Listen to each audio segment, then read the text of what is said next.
No, because Michael Caine, you did the famous acting masterclasses. Yeah, I did, yeah. It was in the 80s, wasn't it? In 2022, something strange happened to Michael Caine. The legendary British actor loved all over the world. He suddenly disappeared from public view for a whole week. Fans had no idea where he was, and even the media could not explain what was going on. His wife, Shakira, only said that he was as strong as a lion, but refused to give any details about what happened. This made people more curious and worried. Later, pictures showed him struggling to walk with a frame and needing help to get into cars. At first, everyone thought it was just old age slowing him down, but the truth was much more serious.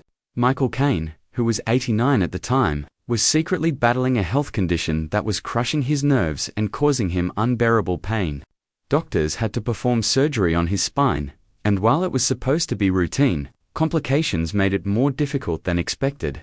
By July 2025, when fans saw him in public again, he was in a wheelchair, looking fragile but still holding on with the same strength that had defined his entire life. To understand the man behind the star, it's important to look back at Michael Caine's beginnings. He was not born into fame or money. He came into the world on March 14, 1933, in one of London's toughest neighbourhoods called Rotherhithe. His real name was Maurice Joseph Micklewhite, and his childhood was full of poverty and struggle. His father worked at the fish market, carrying heavy crates for just a few pounds a week, while his mother worked as a cleaner, coming home with bruised knees and tired hands. The family lived in a tiny two-room flat with no proper toilet or running water. They had to share a bathroom with many other families, and young Maurice slept on a pile of old coats instead of a bed. When food was short, which happened often, his mother gave up her meals so that he and his brother could eat. Things became even harder when World War II began in 1939, and bombs rained down on London. His family had to escape to Norfolk, where they lived with strangers and survived on small rations. Because of poor nutrition, Maurice developed rickets, a disease that weakened his bones and gave him a walk that stayed with him for life. These struggles shaped his character and gave him the toughness he carried into adulthood. By the time he turned 15, Maurice left school to earn money for his family. His first job was at a film company called Peak Films, where he started as a filing clerk and later became the tea boy. It was here that his passion for movies began to grow. He would secretly listen to producers and actors while serving them tea, memorizing their words and learning about the industry. During nights in bomb shelters, he watched American films starring Gary Cooper and Humphrey Bogart, and he practiced their voices in front of a cracked mirror at home. His mother scolded him for dreaming too big, but he refused to give up. When he earned his first paycheck, he spent it all on a movie ticket to watch The Best Years of Our Lives, which became an inspiration for him. But there was another challenge: his family name. At the time, many casting directors in Britain were biased against actors with names that did not sound properly English, and his Jewish heritage made things even harder. He faced rejection after rejection until one day he saw the words, "The Caine Mutiny," on a cinema poster. From that moment, he decided to call himself Michael Caine, a name that the world would soon never forget. In 2022, Michael Caine, the legendary British actor who had entertained audiences for over 6 decades, suddenly vanished from the public eye. For 7 long days, there were no photos, no interviews, and no appearances. Fans grew worried, and the media began spreading rumors. His wife, Shakira, was the only one who spoke, saying that her husband was as strong as a lion. While that sounded comforting, it also made people even more curious. Soon, leaked photos showed Caine struggling to walk, leaning on a frame, and needing help to get into cars. At first, people thought this was just the natural weakness of old age. After all, Michael was almost 90. But the truth was more serious.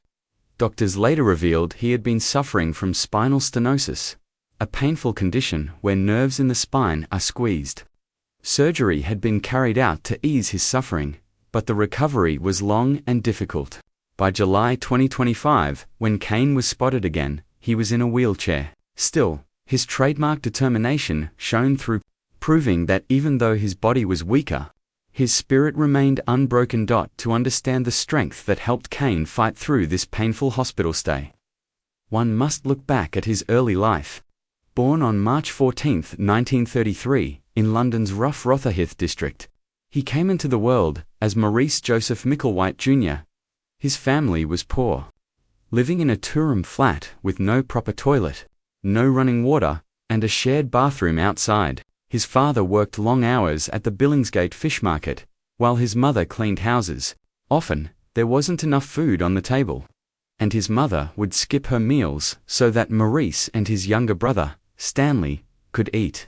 The Second World War made things worse. London was under heavy bombing, and Maurice's family was forced to evacuate to Norfolk. Even there, life wasn't safe or easy.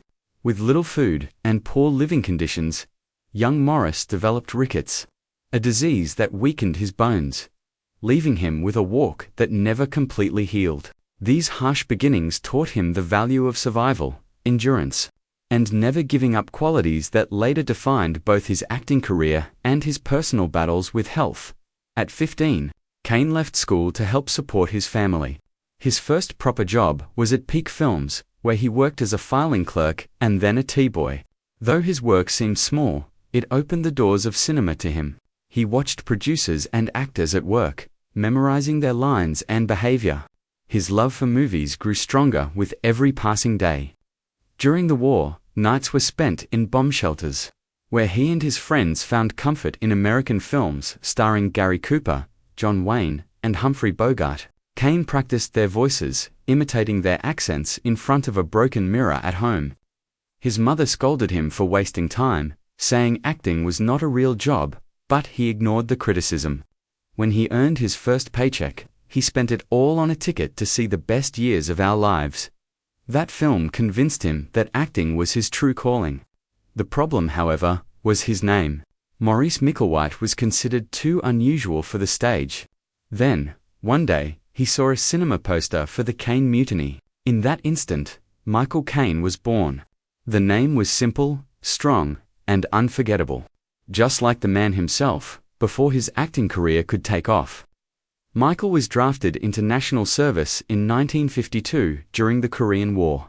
He was sent abroad and witnessed death, fear, and pain firsthand.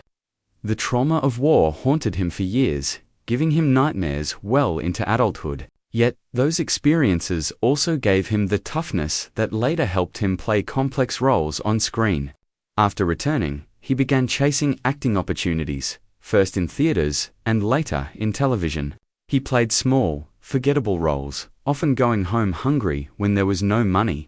At one point, he lived in a one-room bedsit in Elephant and Castle, sleeping on a mattress on the floor. Friends often thought he was wasting his life, but Caine remained determined. His big break finally came in 1964 with Zulu, where he played Lieutenant Gonville Bromhead. Critics praised his natural performance, and Hollywood began to notice. This was the start of a career that would span over 60 years, with roles in both blockbuster hits and small, intimate dramas. From then on, the boy who grew up poor in London was on his way to becoming one of the most recognized actors in the world. After Zulu, success followed quickly. In 1966, he starred in Alfie, playing a charming yet troubled womanizer. The role earned him international fame and his first Oscar nomination. Suddenly, Michael Caine was no longer just a British actor, he was a global star. His career grew stronger, with roles in films like The Italian Job, Get Carter, and The Man Who Would Be King. Known for his calm voice, working-class charm, and sharp humor, Caine stood out from other actors who often came from wealthier backgrounds. He proudly kept his Cockney accent, proving that an actor didn't need to change who he was to succeed. Still, fame came with its temptations. By the 1970s, Caine admitted he was drinking heavily, sometimes consuming a bottle of vodka a day. The lifestyle of Hollywood threatened to break him, but when he met Shakira Baksh, the woman who became his wife in 1973, his life began to change. She gave him stability, and their marriage became one of the longest-lasting in Hollywood. Through her support, Caine managed to balance his career and personal life, becoming not just a star, but also a devoted family man. Even with his success, Caine went through darker times. In the late 1970s and 80s, he starred in several films that flopped badly, leading critics to believe his career was fading. He also struggled with health problems, including weight gain and high blood pressure. But Caine was not the kind of man to give up. He bounced back in the late 1980s with a role in Hannah and Her Sisters, which won him his first Academy Award for Best Supporting Actor. Later, he reinvented himself again in the 2000s with roles in The Cider House Rules and Christopher Nolan's Batman trilogy, where he played Alfred, the loyal butler. His role in The Dark Knight introduced him to a whole new generation of fans. By this time, Caine had proven himself not only as a survivor but also as a master of adaptation. He showed that even after setbacks, success was possible if one refused to quit. His career became a story of resilience, echoing the same determination he had shown since childhood. As the years passed, age began to take its toll. In 2018, Michael underwent ankle surgery that made walking difficult. By 2021, he announced his retirement from acting, admitting that his body could no longer handle the demands of film sets. Still, he kept his sense of humor, joking in interviews about his health and reminding fans that life had given him more than he ever dreamed of. But the spinal surgery in 2022 became his greatest challenge yet. Recovery was slow, and complications made walking almost impossible. Even so, Caine did not allow despair to win. He used a wheelchair when necessary, stayed close to his wife and daughters, and continued writing. In fact, he published several books, including his autobiography, showing fans another side of his creativity. His honesty about aging and illness made him even more admired. He became an example of courage, showing that even legends are human, and even weakness can be faced with dignity. By 2025, when Michael Caine was seen in public again, many were shocked at his frail appearance. Yet, those who knew his story understood that this was not a sign of weakness, but proof of his lifelong strength. From the poor streets of London to Hollywood fame, from war trauma to hospital stays, Caine had faced challenges that would have broken most people. Instead, he transformed pain into art, struggle into strength, and setbacks into comebacks.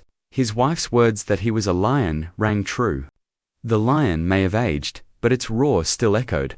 Michael Caine's legacy was not just about his movies, though they were many and great.